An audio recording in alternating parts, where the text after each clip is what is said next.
इनके साथ ही बहुत इस समय गलत हो रहा है। हम सब जानते हैं कि अच्छे लोगों के साथ इस दुनिया में इस टाइम पे हमेशा बुरा ही हो रहा है। अच्छे लोगों के खिलाफ हमेशा पॉलिटिशियन खिलाफ ही खड़े रहते हैं, हमेशा प्रोटेस्ट में ही रहते हैं, कभी साथ नहीं देते, कभी सपोर्ट नहीं करते। मालूम हुआ कि ये पर्यावरण से बहुत प्यार करते हैं और उसको बचाने के लिए किसी भी हद तक जा सकते हैं और एक लद्दाख के लिए एक सोल्जर की तरह खड़े रहते हैं, हर एक चीज़ के लिए, हर एक बात के लिए।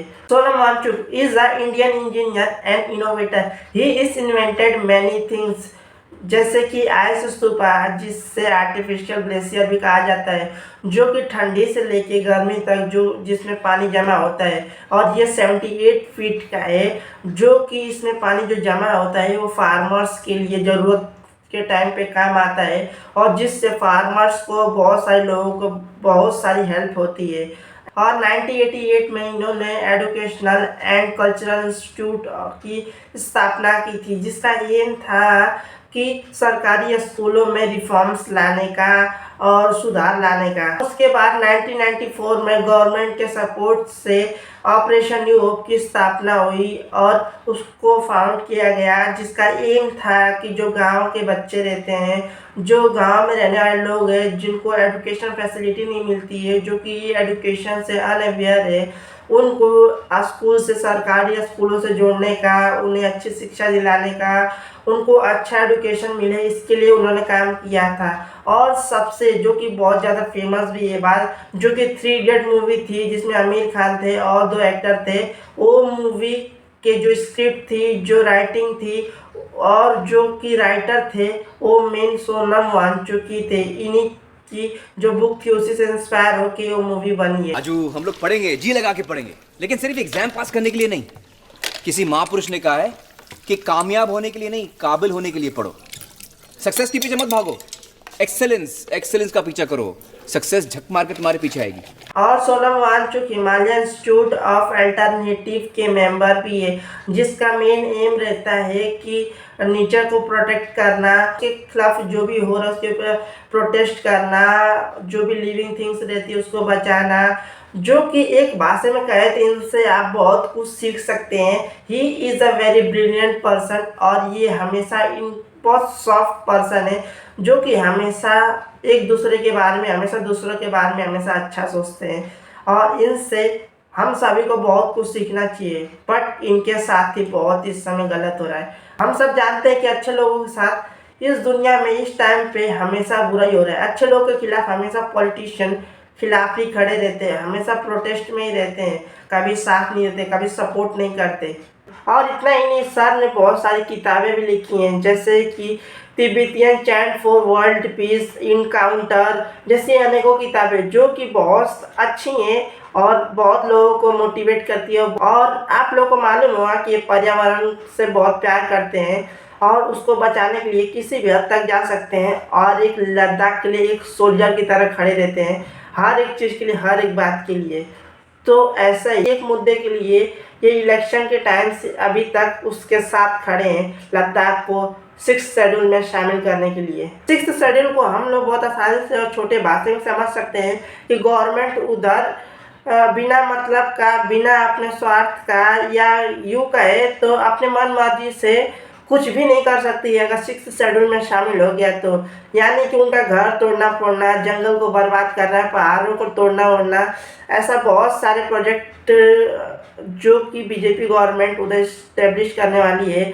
एक तो 2000 एकड़ का ज़मीन भी अडानी ग्रुप को अलॉट हुआ था, जो कि पावर प्लांट के लिए, जो कि किसानों की ज़मीन थी। और ऐसे बहुत सारे जो कि लद्दाख के पीपल लोग को बहुत सारा नुकसान हो रहा है और बहुत सारे ऐसे मामले हैं। सोनम वांगचुक सर का कहना है कि देश की प्रगति होनी चाहिए, लेकिन पर्यावरण को बिना नुकसान पहुंचाए, और पर्यावरण को बिना नुकसान पहुंचाए प्रगति हो भी रही है और हुई भी लद्दाख में। सोनम वांगचुक सर ने करके भी दिखाया। और एक सिंपल सी बात, 6th शेड्यूल में अगर शामिल करने का ये सोनम वांगचुक सर ने अभी नहीं कहा है, इसके पहले नरेंद्र मोदी जी ने अपने पैम्पलेट में ये घोषणा किया था 2019 के इलेक्शन में कि हम लद्दाख को 6th शेड्यूल में शामिल करेंगे। और उसी को पोक करते हुए सोनम वांगचुक सर कहते हैं कि मोदी जी तो राम भक्त हैं और राम मंदिर का जो कि प्रतिष्ठा हुआ था उसी को लेके कहते हैं कि रामचरितमानस में एक चौपाई है, रघुकुल रीत सदा चली आए, प्राण जाए पर वचन न जाए। और मोदी जी अपने आइडल को मतलब साफ साफ इनकार कर रहे हैं। और ऐसे ही बहुत सारे नेताओं को सोनम वांगचुक सर ने पोक किया। बट इन सारी बातों का नरेंद्र मोदी या अमित शाह पे कोई असर नहीं पड़ा और नरेंद्र मोदी जी 2024 के प्रधानमंत्री बने और शपथ ग्रहण किए। मैं नरेंद्र दामोदर दास मोदी ईश्वर की शपथ लेता हूं कि मैं विधि द्वारा स्थापित भारत के संविधान के प्रति सच्ची श्रद्धा और निष्ठा रखूंगा। मैं भारत की प्रभुता और अखंडता अक्षुण्ण रखूंगा। मैं संघ के प्रधानमंत्री के रूप में अपने कर्तव्यों का श्रद्धापूर्वक और शुद्ध अंतःकरण से निर्वहन करूंगा तथा मैं भय या पक्षपात, अनुराग या द्वेष के बिना सभी प्रकार के लोगों के प्रति संविधान और विधि के अनुसार न्याय करूंगा। उसके 6 महीने बाद 27 सितंबर को फिर अपनी बात ऊंची आवाज़ पहुंचाने के लिए सदन में दिल्ली में पहुंचने के लिए दिल्ली चलो पद यात्रा स्टार्ट करते हैं। सोनम वांगचुक सर स्टार्ट किए, चले, अपने हर एक फ़ोटोज अपने सोशल मीडिया प्लेटफॉर्म पर शेयर भी किए और चलते चलते गए। फिर आया 30 सितंबर, जब दिल्ली और हरियाणा बॉर्डर पर पहुंचते ही वहाँ के कमिश्नर ने अंडर सेक्शन 163 के तहत सोनम वांगचुक सर को डिटेन कर लिया।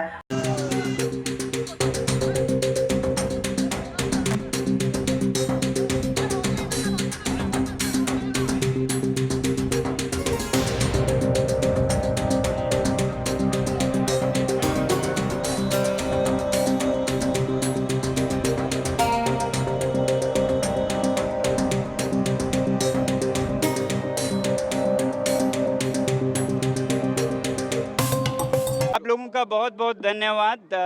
हम 150 से भी अधिक पदयात्री लेह से दिल्ली तक पहुंचे, जिसमें लेह और कारगिल दोनों के बड़े बूढ़े महिलाएं बहुत से लोग थे।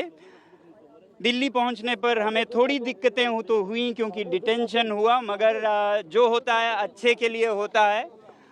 इससे हमारी जो संदेश है पर्यावरण के संरक्षण का वो और ज़्यादा देश भर तक फैला, इसके लिए हम बहुत खुश हैं। अभी कुछ लोग के मन में डाउट उठ रहा होगा कि इलेक्शन चल रहा है और इससे बीजेपी को नुकसान होगा, तो इसलिए उन्हें अरेस्ट कर लिया गया। बट इनका इलेक्शन से कोई नाता नहीं है। इन्होंने कोई इलेक्शन का इफेक्ट ना पड़े इसलिए हरियाणा में आते ही इन्होंने गाड़ी में बैठ गए और उधर मतलब जो जाना था वो गाड़ी में गए, ताकि इलेक्शन को कोई प्रभाव कोई इफेक्ट ना पड़े। जी नमस्कार। अभी थोड़ी देर पहले हम पंजाब हरियाणा के बॉर्डर पर पहुंचे और वहां से हम बसों में चढ़े हैं। अभी हरियाणा को क्रॉस कर रहे हैं बसों में, क्योंकि हमने आपसे पहले भी कहा यहाँ पर चुनाव हो रहे हैं, संवेदनशील है और हम किसी भी राजनीतिक रंग में नहीं रंगना चाहते, इसलिए इसे पवित्र रखते हुए हरियाणा को लांघ कर हम दिल्ली में सिंघू बॉर्डर पर पहुंचेंगे। बट इधर दिल्ली में बैठी थी दिल्ली पुलिस। अब दिल्ली पुलिस तो इतनी मतलब इस समय क्या हो गई समझ नहीं आ रहा है कि जो क्रिमिनल्स होते हैं उनको हाथ तक नहीं लगा दिए, और जो बेगुनहगार होते हैं और जो अपने अधिकार के लिए आवाज़ उठाते हैं उनको हमेशा पकड़ के लॉकअप पर डाल दे दिए। बट साथ एक कमिश्नर सर भूल गए कि आर्टिकल 19(1)(b) को, जो कि साफ साफ कहता है कि आप पीसफुली प्रोटेस्ट कर सकते हैं बिना किसी हथियार के। और आर्टिकल 21 तो यहाँ तक कहता है कि जो कोई कानून बना है जो कि किसी समाज के विरुद्ध हो या किसी के खिलाफ हो या गवर्नमेंट का किसी साजिश वजिश हो, वो आर्टिकल के तहत जैसे कि बहुत सारे कानून बने जिसके खिलाफ बहुत सारे प्रोटेस्ट हुए हैं, उसके खिलाफ आप इजीली और मतलब प्रोटेस्ट कर सकते हैं, उसकी ये राइट्स देता है। तो सीधे सीधे ये कारण है कि उनकी आवाज़ दिल्ली तक ना पहुँचे। But thanks to social media इनकी आवाज़ बहुत तेज़ी से बुलंद हो रही है। अगर आज सोशल मीडिया ना होता तो हमारी मीडिया तो इनको दिखाती भी नहीं है, और ना दिखाती तो इनकी आवाज़ हम तक पहुंच ही ना पाती। तो इस छोटे से प्रोटेस्ट से किसको क्या नुकसान हो सकता है, आपका जो भी राय हो, जो भी विचार हो, कमेंट में ज़रूर बताएं।